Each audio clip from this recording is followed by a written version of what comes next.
How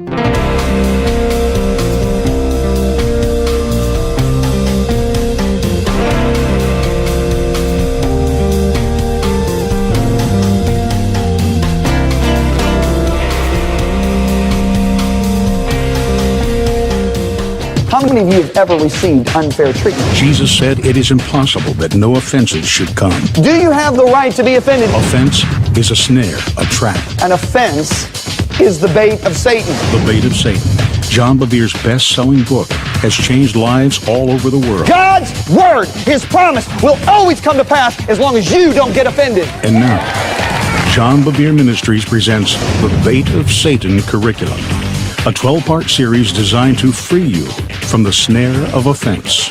What you do with the offense will determine your future.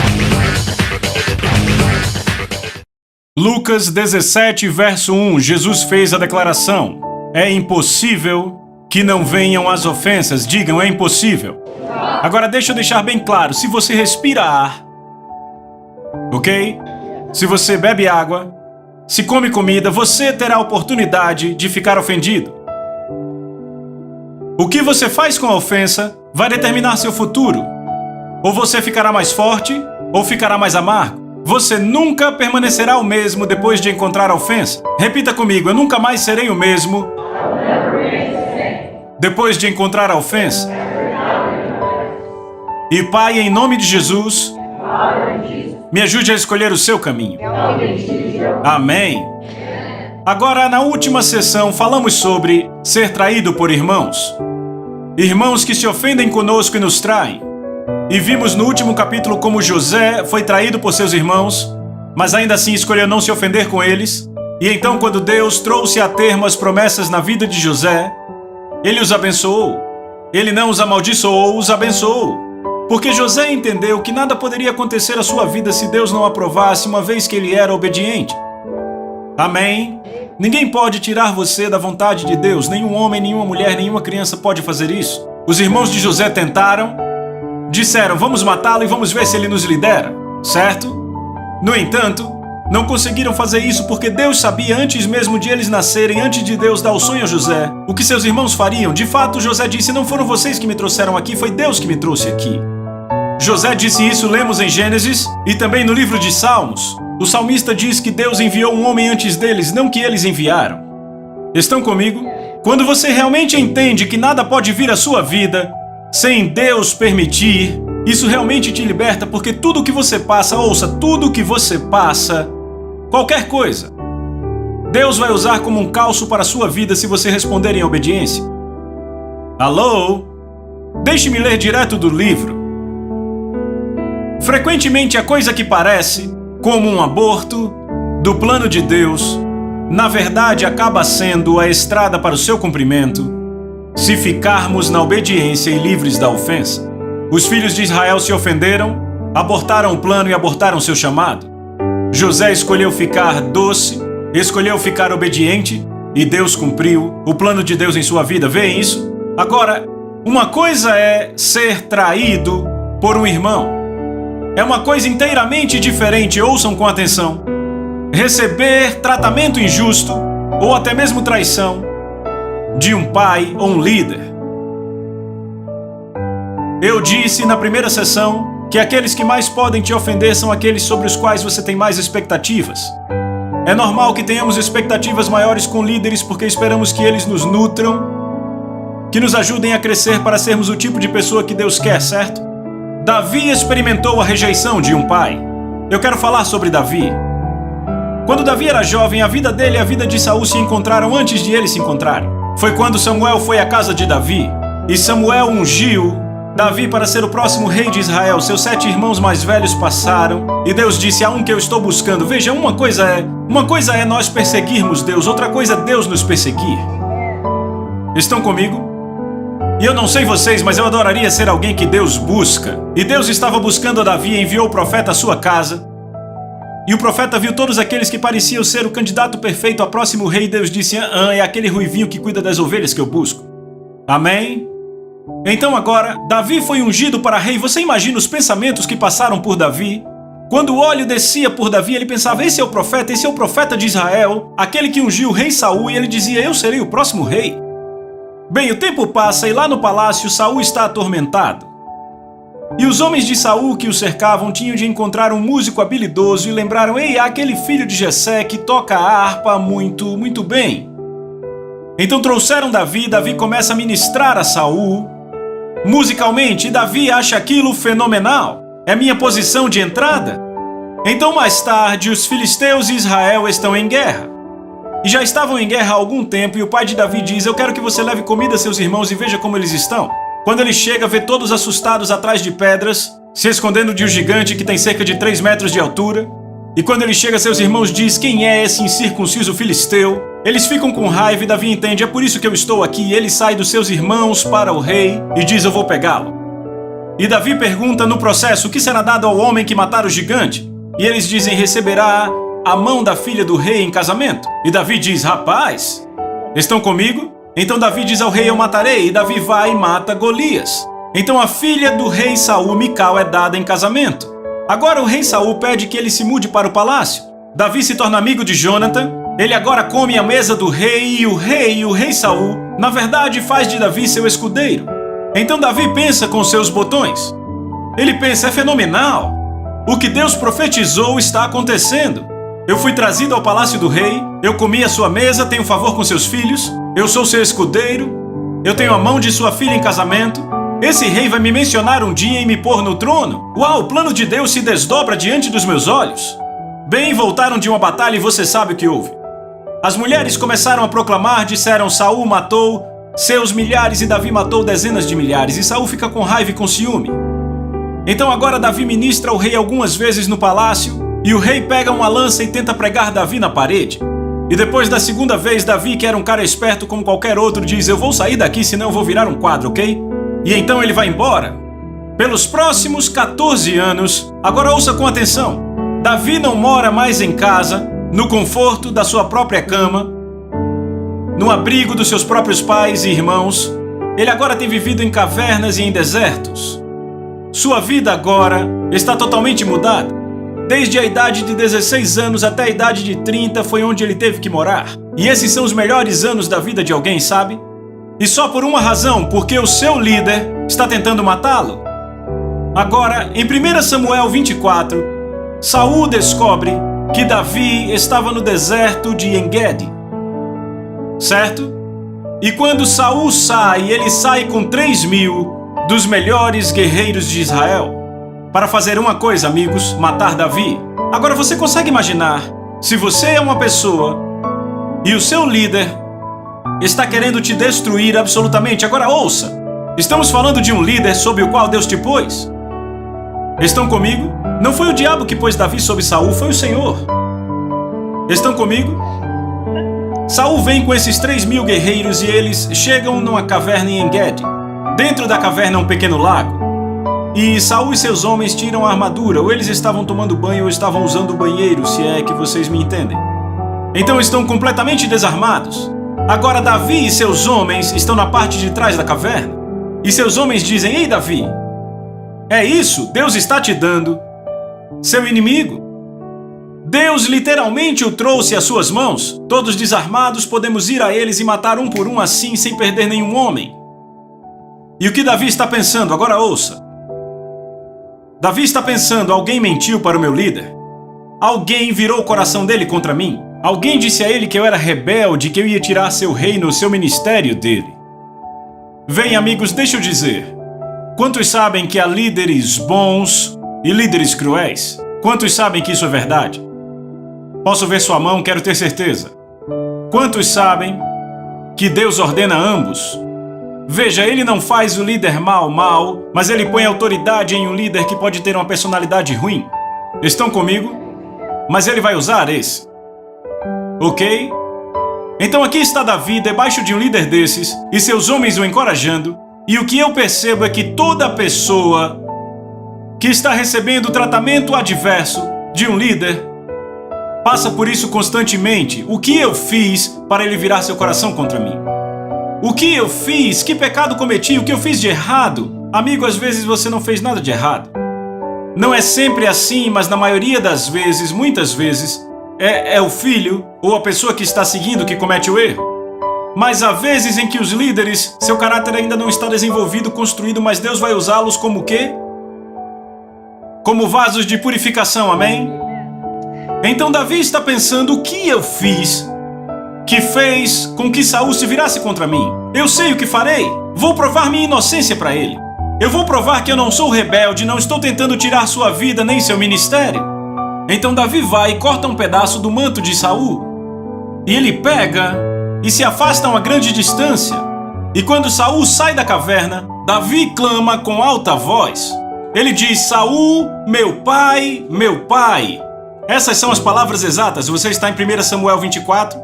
Veja aqui, verso 5. Agora aconteceu depois que Davi se perturbou, porque cortou o manto de Saul. Sabe o que eu amo nisso? Na King James diz que o coração de Davi bateu nele. Davi era tão terno para com Deus que mesmo quando ele cortou o manto do seu líder, seu coração o condenou por cortar o manto. Veja como seu coração era terno para com seu líder, e esse era o líder que queria matar ele e que fez sua vida ficar de cabeça para baixo por anos. Verso 6: E disse a seus homens: O Senhor me guarde de fazer isso ao meu mestre ungido de Deus, estender minha mão contra ele, vendo que ele é ungido do Senhor. Verso 7: Então Davi conteve seus servos com essas palavras e não permitiu que se levantassem contra Saul. Saul saiu da caverna e tomou seu caminho. Davi também se levantou depois, saiu da caverna e chamou Saul, dizendo: Meu senhor, o rei. Quando Saul olhou para trás, inclinou-se Davi e lhe fez reverência com o rosto em terra. Davi disse a Saul: Por que você dá ouvido a esses homens que dizem: Certamente Davi busca teu mal? Veja, hoje teus olhos viram que o Senhor te entregou em minha mão na caverna, e alguns me disseram para te matar, mas minha mão te poupou. E eu disse: Eu não vou estender a minha mão contra o meu Senhor, pois ele é ungido do Senhor. Verso 11: Além disso, meu pai, repita, meu pai. Agora você vê o que Davi está fazendo. Ele está clamando: Por favor, seja um pai para mim. Por favor, seja um líder para mim. Eu apenas quero ser seu filho. Além disso, meu pai, veja aqui a orla do seu manto em minha mão. Pois pelo fato de eu ter cortado a orla do seu manto e não te matado, saiba e veja que não há nem mal, nem rebelião em minha mão. E eu não pequei contra você, ainda que casses a minha vida. Então veja que Davi é muito claro, tentando mostrar a Saul: não há rebelião em mim. Eu não estou interessado em te destruir. Agora, Saul olha para Davi e diz: Davi, você é mais justo do que eu sou. Que Deus te abençoe. E Saul vai embora. Agora vocês imaginam o alívio de Davi, amigos? Tendo provado sua inocência ao seu líder. Então agora ele pensa: certo, agora ele não vai mais caçar minha vida e possivelmente vai me restaurar, porque ele pode ver que eu não quero destruí-lo nem tirar seu ministério. No entanto, 2 capítulos depois, Davi está no outeiro de Áquila. Saul ouve sobre isso e lá vai Saul com aqueles mesmos 3.000 guerreiros em 1 Samuel 26. Agora, quando ele faz isso, é aí que fica bom. Deus põe todo o exército em profundo sono vindo do Senhor. Certo? E Davi sabe disso. Repita: sono profundo do Senhor. Então esse não é um sono comum. Deus literalmente derruba esses caras, e quando Deus derruba alguém, ninguém acorda. Certo? Então Davi diz: ei, Deus os colocou em profundo sono. Deus revela isso a Davi. Então ele olha para os homens e ele diz: certo, eu vou para o acampamento de Saul. Quem vem comigo? E o Senhor pega o cara perfeito, Abissai, que é o irmão de Joabe, que é sedento por sangue. Você entende? Abissai matava quem olhasse torto para ele, entende? Então Abissai e Davi se esgueiram até o acampamento, e eles passam por todo o caminho até o centro do acampamento, onde estavam Saul e Abner. E lá estava Saul derrubado, Abner ao seu lado derrubado. E Abissai pega a lança, e Abissai diz: certo, Davi, é só você falar, só dar o comando, e eu enfio isso aqui nele e ele nunca mais levanta. Davi? Davi não diz nada. Ele não fala nada. E Abissai vira para ele e faz: o que você está fazendo? Me dê a ordem. Davi não diz nada. Abissai diz: qual é o problema, cara? Ouça, Davi, ele veio para te matar. E você provou sua inocência a ele há 2 capítulos atrás, Davi.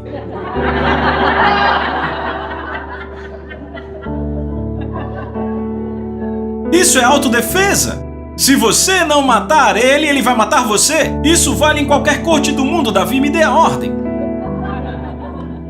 Davi, qual o problema? Veja, Deus trouxe ele para dentro da caverna 2 capítulos atrás e não fizemos nada. E ele nos deu a chance de salvar nossa nação.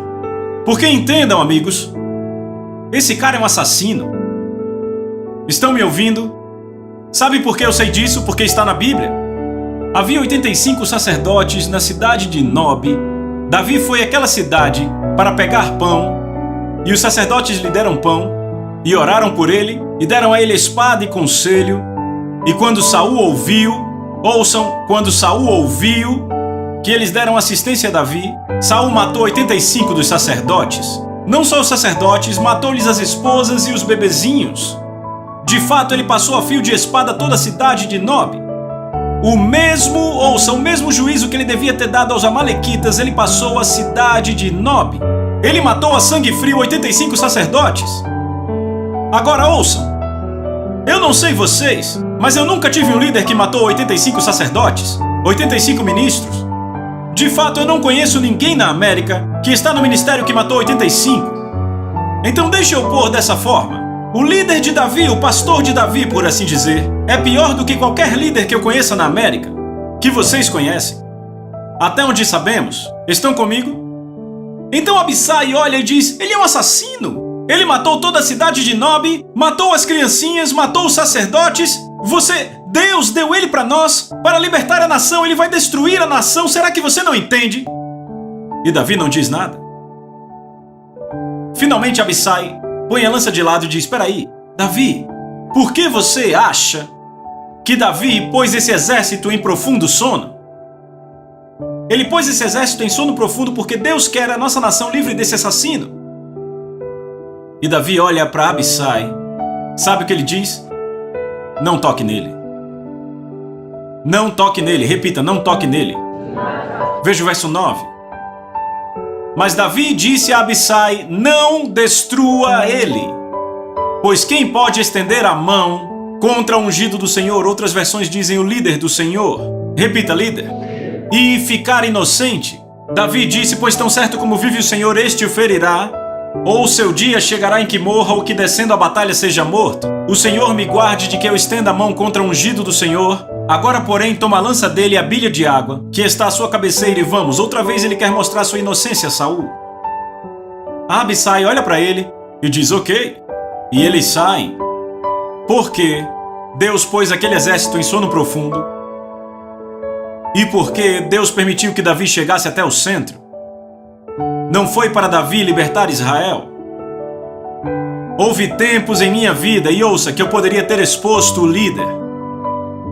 Porque quantos sabem que muito poucas pessoas vivem sua vida sem um líder cruel? Há os líderes bons e os maus. Graças a Deus que temos um bom aqui, não é? Mas há os cruéis. E sabe, eu acho que todo mundo já passou pelos cruéis, porque Deus usa os bons para nos nutrir e Ele usa os cruéis para nos refinar. Estão aí, ambos têm um propósito no plano de Deus. E houve momentos em que eu poderia ter exposto um líder cruel. Eu tive um líder que queria me demitir na igreja onde eu trabalhei. Ele fez tudo o que podia para me demitir e eu lembro. Meu pastor-presidente, ele era meu superior, acima de mim. O meu pastor-presidente disse, se houver alguma coisa de errado entre você e ele, venha direto para mim. E eu lembro que eu tinha provas para destruir esse cara. E eu me lembro que eu fiquei orando por 45 minutos. Deus, como eu falo com o pastor-presidente sobre isso, isso tem que ser exposto. Eu escrevi um documento de prova sobre como ele se comportava. E, Senhor, eu fiquei lutando.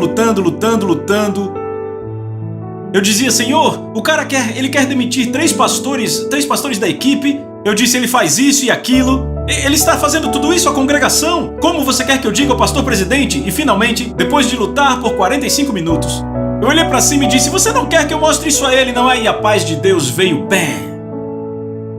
E eu disse, o quê? E eu rasguei a prova e eu disse, ou eu estou louco ou eu vi Deus. E eu rasguei. Sabe o que é fantástico? Um mês depois eu estava orando e eu vi esse cara. Eu estava orando no estacionamento, uma hora antes de entrar, eu estava orando, vi esse cara e Deus disse, Mateus 8,18, eu quero que você peça desculpas. Eu disse pedir desculpas a ele, eu não fiz nada para ele, ele quis me demitir. Então eu orei pelo seu pastor. Eu comecei a orar por missões. Já ouviu falar de seco? Então depois de 20 minutos de secura, eu disse, Senhor, o que você quer? Ele disse, você lembra Mateus 8,18, eu quero que você vá lá, peça desculpa e faça pazes. Então eu fui. Eu entrei no escritório dele e disse, sabe... Eu disse, eu estava orando essa manhã, o Senhor veio e falou comigo, eu tenho sido muito crítico, tenho te julgado, tenho feito errado. Então você me desculpa. Ele disse, claro. Ele ficou surpreso. Lá está o cara que queria me demitir, certo? 6 meses depois eu estava fora da cidade, lembra o que Davi disse? Que o Senhor julgue entre eu e ele.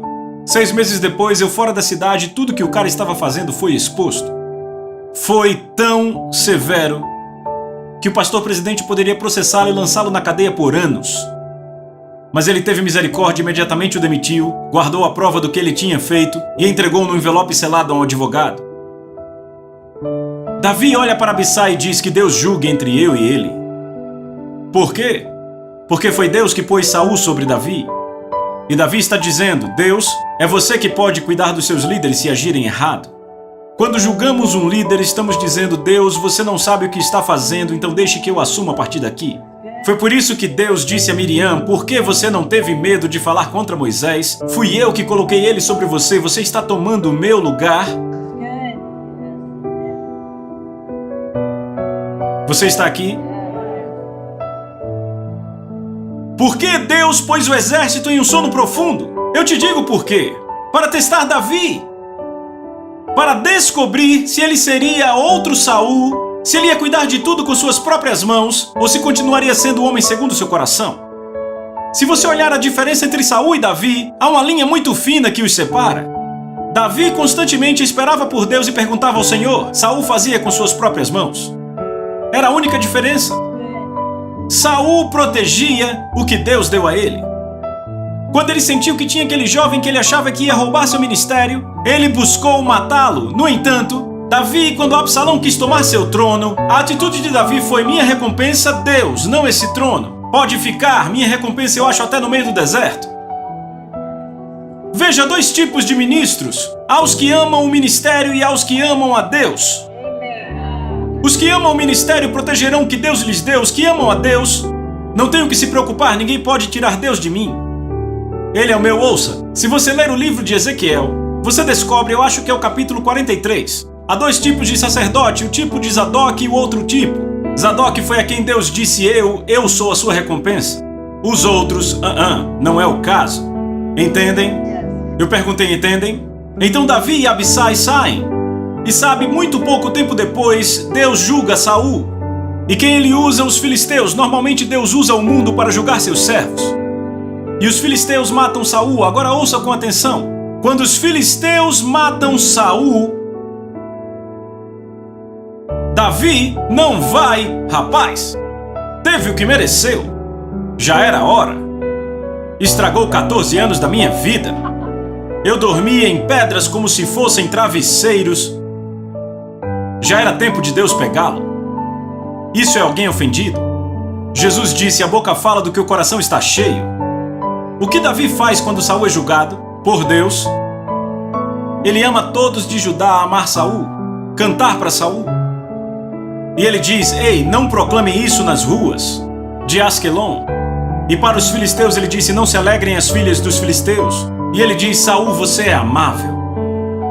E ele ensina a todos os homens a cantarem uma canção de amor para Saul. E então um jovem chega e fala sobre Saul. Na verdade eu inverti. Quando o jovem fala a Davi que Saul morreu na batalha, o jovem acha que vai ganhar pontos com Davi. E Davi diz, como você sabe que ele morreu? Porque ele estava ferido para morrer e não queria ser torturado. Então ele me disse para matá-lo e eu o fiz. E Davi diz, como você pôde não temer, estender sua mão contra o ungido do Senhor? E Davi matou o homem que achava que ia ganhar pontos. Porque o homem pensou, se eu contar a ele que fui eu que matei, esse cara vai ser o próximo rei e ele vai me dar um bom lugar. Aconteceu exatamente o contrário.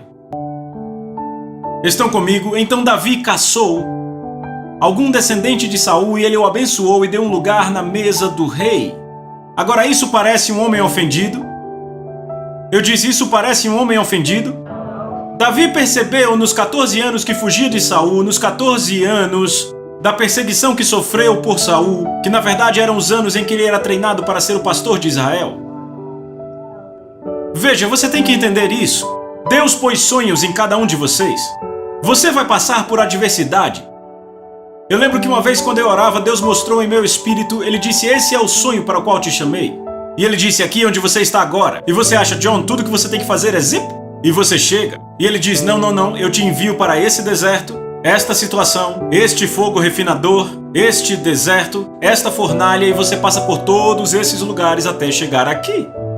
Ele disse, mas entenda, você tem que passar por esse deserto, tem que passar por este fogo refinador, por esse deserto e esse, para você chegar com caráter aqui.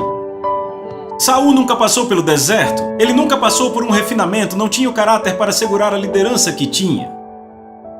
Davi no deserto foi onde seu caráter foi desenvolvido. Quando Saul o perseguia, seus líderes não lhe tratavam bem. Ele virou tudo isso e ao invés de ficar ofendido, fez disso um calço para sua vida. Ao invés da ofensa, que é uma pedra de tropeço em sua vida, ele acabou transformando o tratamento que o queria matar e destruir, o transformou em um trampolim que o levou à grandeza. Estão comigo? Amigos, deixa eu deixar claro. Eu quero reforçar isso. Se Deus sabe quantos fios de cabelo há em sua cabeça, Ele sabe o que você tem recebido, seja de outro irmão, ou irmã, ou de um líder. Não há nenhum tratamento que chegue até você que foge à atenção de Deus. E como você lida com esse tratamento, é como ou você vai crescer, ou você vai se tornar amargo e contaminado. E a coisa que é mais triste é que o céu inteiro está te incentivando, todo o céu dizendo, eu torço por você, eu quero que você passe bem, porque se você pudesse ver o que está do outro lado desse tratamento injusto, se pudesse ver o que está do outro lado dessa ofensa, se você pudesse ver o que eu tenho para você, você deixaria tudo isso para lá.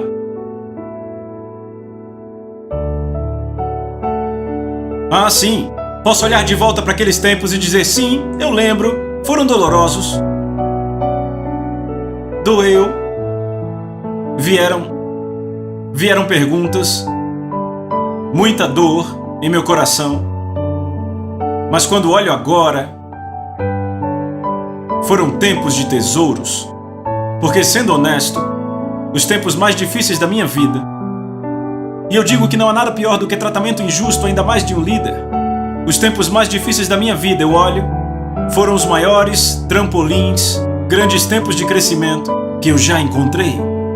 E o triste é quantas pessoas não tiram bênçãos disso, porque elas não veem o agir do Espírito Santo em sua vida naqueles momentos. Eu estava falando com meu querido amigo Kevin e eu disse, Kevin, eu estou convencido que um passo de obediência, quando não se tem vontade, vale muito mais do que 1000 passos de obediência quando se tem. O céu vai revelar isso.